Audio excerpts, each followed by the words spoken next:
Hello, America. I was writing on the board here, prepare, and then I decided, no, it shouldn't be prepare.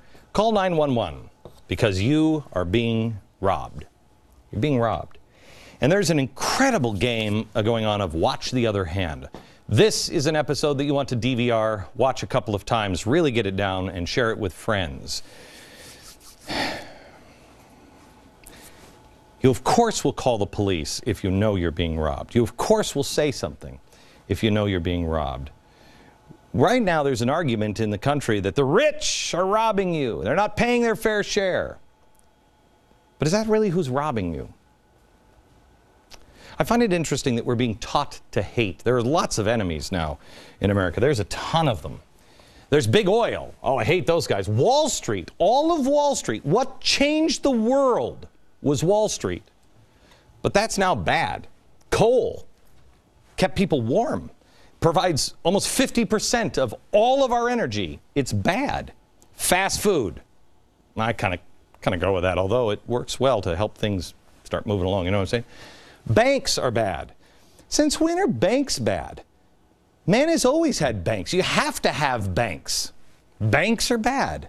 Salt and fat is bad. Doctors cutting people's feet off. And freeze tag. Freeze tag, we told you, New York progressives are saying, oh, we got to protect the children. There are villains everywhere. Now, are there villains in each of these categories? Yeah, there are. Well, not the freeze tag thing. This is ridiculous. But there are villains. But not the whole thing. Not all banks. Bankers, some banks, sure. But we're not going after them. Why aren't we prosecuting anyone?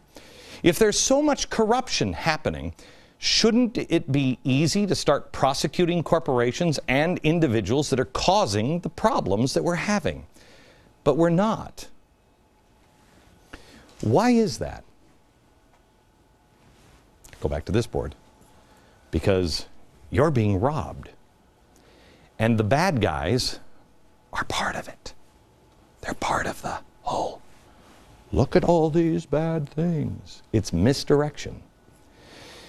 Let me ask you this. What's the progressive dream for the banking industry? For really all industries, to have one.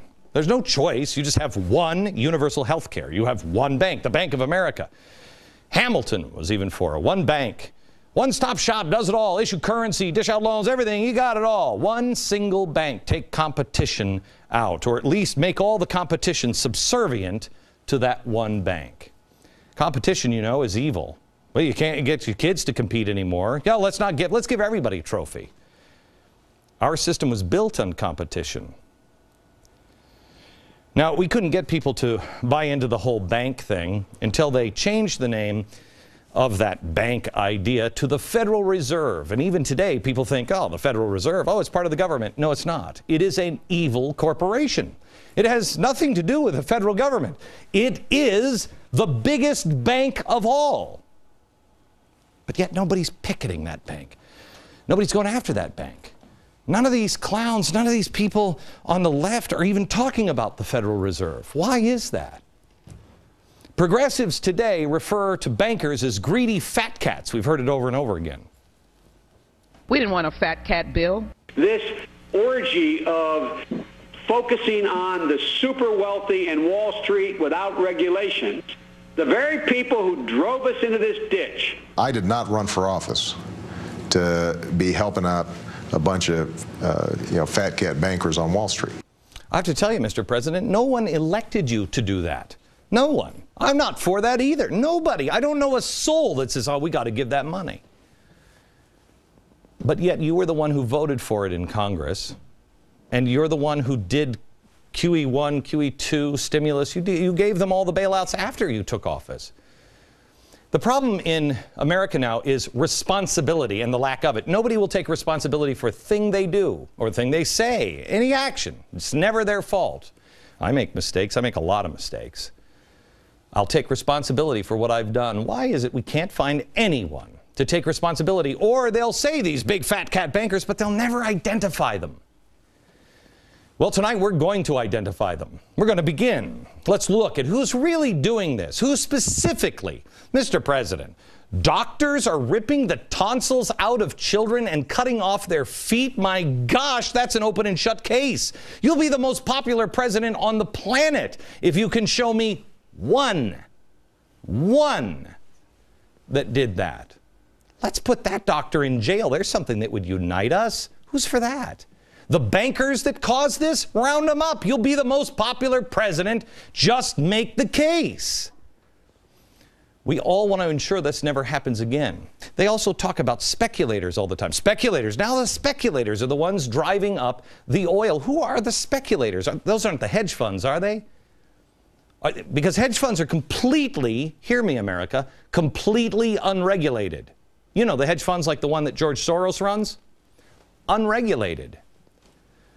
Well, why aren't we going after the unregulated hedge funds? Really?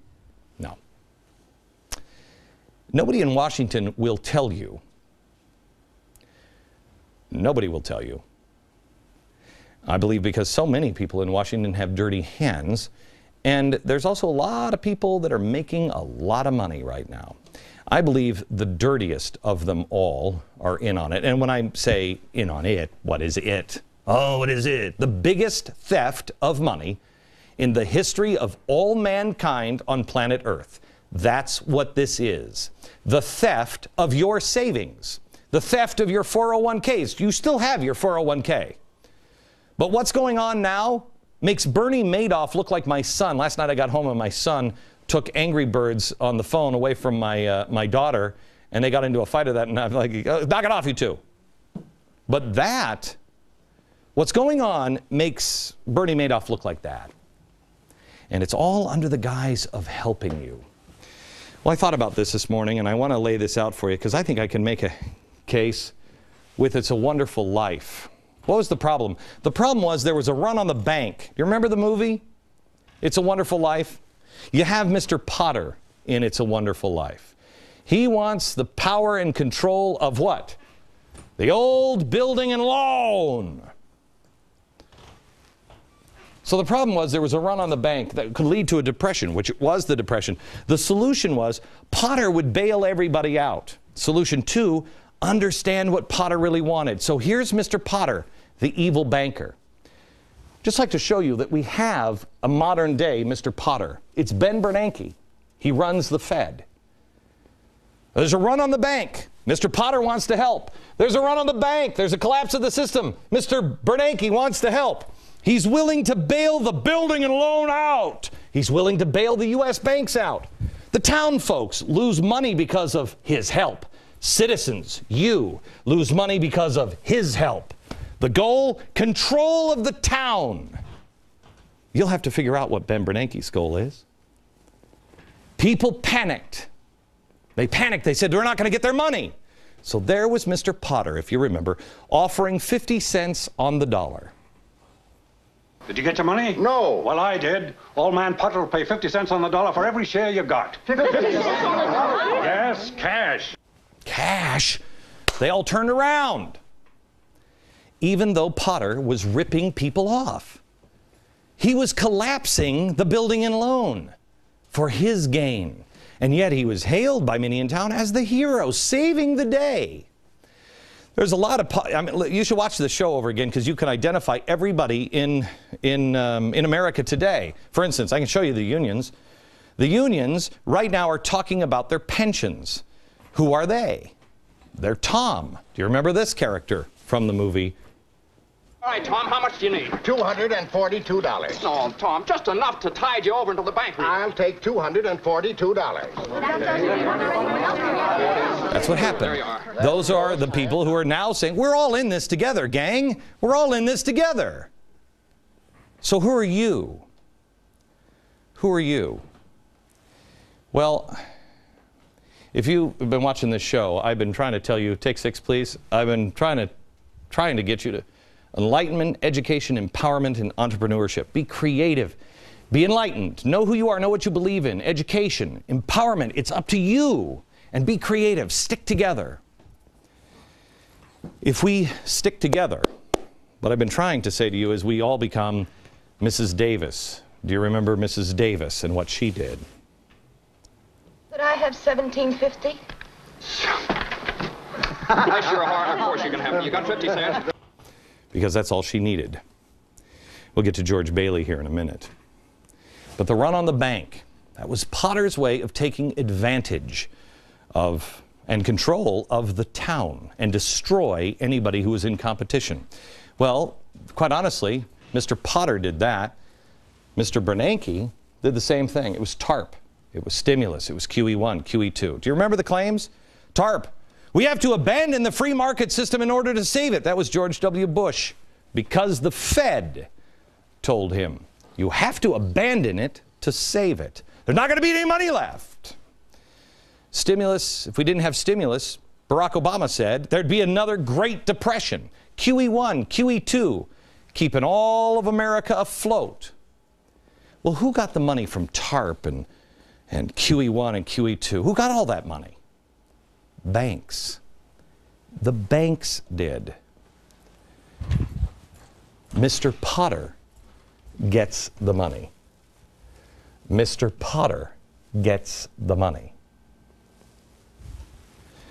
QE, quantitative easing, that's just a fancy word for saying, well, we have the printing press, just print more. Well, who gets that money? Let me show you a quote I showed you yesterday from the Huffington Post. The potential for further extraordinary official assistance to large players in the U.S. financial sector poses a negative risk to the government's credit rating. Hold this here. Large players in the U.S. financial sector. Remember, George Bailey, he's a small player. He's the large player. The savings and loans, the small mom and pop banks around the country now, those are the small players. Large financial institutions are going to get more money. Potter wins. The definition of insanity is doing the same thing over and over again and expecting different results. Our government keeps bailing the banks out over and over, and it's not working. So that leads you to this question. If you know anything about critical thinking, you've got to go, wait a minute, why are they doing it? Well, they're A, incredibly stupid, B, they're insane, or somebody's making money and they're in on it. I contend the greatest threat, the greatest theft in history is happening right now, and they are in on it. And it has been led by Mr. Potter, the Federal Reserve. Let's look at a couple of things here. Because we know they're not crazy, we know they're not insane, right? Because all the top Harvard minds, we got the pipe, all the Harvard minds are in on this one. So it can't be that they're crazy, they're insane, or they're just too stupid. But even a dummy like me can read a chart. Let me show you how the dollar performed. Here's the dollar, declining U.S. dollar. Now, I want to show you in comparison how oil has performed. Watch this.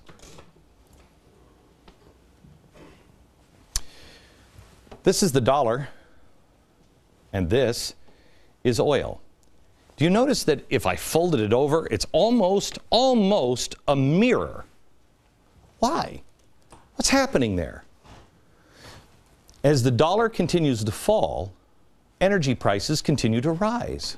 Well, why is that? Well, a couple of reasons. First of all, it can't be because, somebody wants energy prices to rise. Who would want higher energy prices? Who would want them to skyrocket? That's insane, don't you think? My plan of a cap and trade system, electricity rates would necessarily skyrocket. Okay, yeah, that would be insane. Put the chart back up, please. See, because if you look at this chart again, something's going on here. There's no cap and trade here. Oh, wait a minute. Common sense. If we use common sense and stop listening to Washington and Harvard people, we'll see that that's a mirror. Let the numbers speak for themselves. You see, the price of oil is pegged to the dollar. Everyone in the world uses the dollar to buy oil. It's the gold standard. So you go to OPEC, you must use a dollar to buy it. So as the dollar goes down in value, the Saudis just raise their price. If it goes up, they lower the price. If it goes down, they raise the price. That's what's happening. It's not that hard to figure out. They raise their price in direct correlation of the falling dollar. The price of gas is not going up. The dollar is going down. Now, who is responsible for that? Who's responsible for the little red line here? Mr. Potter, the Federal Reserve. The news reports always say things like this. The euro hits a 16-month high. Oh, my goodness. The headline should read, the dollar is falling like a skydiver with no parachute, and Europe is the ground. How could the euro be gaining ground? To buy the British pound, it used to take $1.95. Today it takes $1.65. Well, wait a minute. Holy cow. Fold this paper in half and look at the correlation. It's almost as if the dollar going down makes the euro go up. Notice, it's almost identical. Everything in the world is measured against our dollar. Who's responsible for the value of the dollar going down and making the euro skyrocket? It's again Mr. Potter, Ben Bernanke. Here's a report on the dollar today. The dollar took a beating Wednesday, losing ground to a range of currencies, and it's falling to its lowest level since against the euro in 15 months. So we're flooding the market with trillions of dollars, and it's not having any positive effect. I mean, do you have a job at McDonald's? It was a big deal that McDonald's was hiring people. All it has done is make your dollar worth less, and soon worthless. It has also caused energy prices to rise, food prices to rise, enrich large financial institutions. The best thing you can say about the mass injection of cash is, well, we have delayed the inevitable collapse. That's why I was actually for the first TARP package for 3 days, because it did delay the inevitable collapse. But it took me 3 days to reverse myself, because I said on the third day, they're not warning you. They're not telling you to prepare. It's not a good thing to delay the collapse if you don't prepare. They're preparing. How do I know? Well, let's look at the stock market. Have you noticed the stock market's doing really well? Up 52 points, 12,506. Now, has anybody bothered to look into why the stock market is so high when clearly things on the ground, when businesses aren't doing well, with gas prices, everything else? How has the stock market stayed up in the middle of this? You look at the drastic rise of energy cost.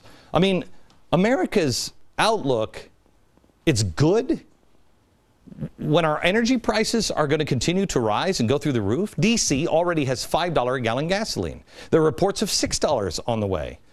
The effects on that is more than just you driving to work and heating, which are huge. Everything that gets shipped will be higher. Food, clothes, everything that has to go onto a train is made in a machine. Your soap, everything is based in oil. How could it possibly be that Wall Street is going through the roof? Crude oil. Here's the average. Markets continue to rise. It's not phased. Well, let me show you a few events. Tunisia. Show Tunisia. Put Tunisia. Here's the Tunisian uprisings. Look at this. Tunisia uprisings. A little blip when you get to Egypt. The unrest in the Middle East. And Libya. There's Libya. Here's where we go to war in Libya. Boom. And then right back up. Now look at this. This is massive uprising in the Middle East where all of our oil is. What the heck is going on? Obama's pumping more money to the rebels and they appear to be losing, but the market continues to rise. Doesn't make the market freak out? What will? What caused this? What happened here? Well, the market kicked off a 2-month plunge, 17% loss. What sparked it? The end of QE1 was approaching, and the large financial institutions would lose their sugar daddy. Look at that. This caused investors to warn of a seismic shift in the market if something wasn't done, so the markets dropped. But have no fear, because the market recovered on its own. Well, not really on its own. Let me show you. QE2 was announced and the market went back up again. The large financial institutions got more money, but danger is never far. QE2 coming to an end in June. There are reports that when it ends, there'll be another massive plunge, 20% in the stock market. There are already rumblings that when QE2 ends, done. Job for QE3, more money for, quote, the large financial institutions, not the old building and loan, but the large financial institutions, the Fed. And so the stock market continues to rise because the large financial institutions are safe and secure. But what happens every time we print billions of dollars to keep the world from busting wide open? Your dollar becomes worth less. This is theft. Much more. Stay where you are.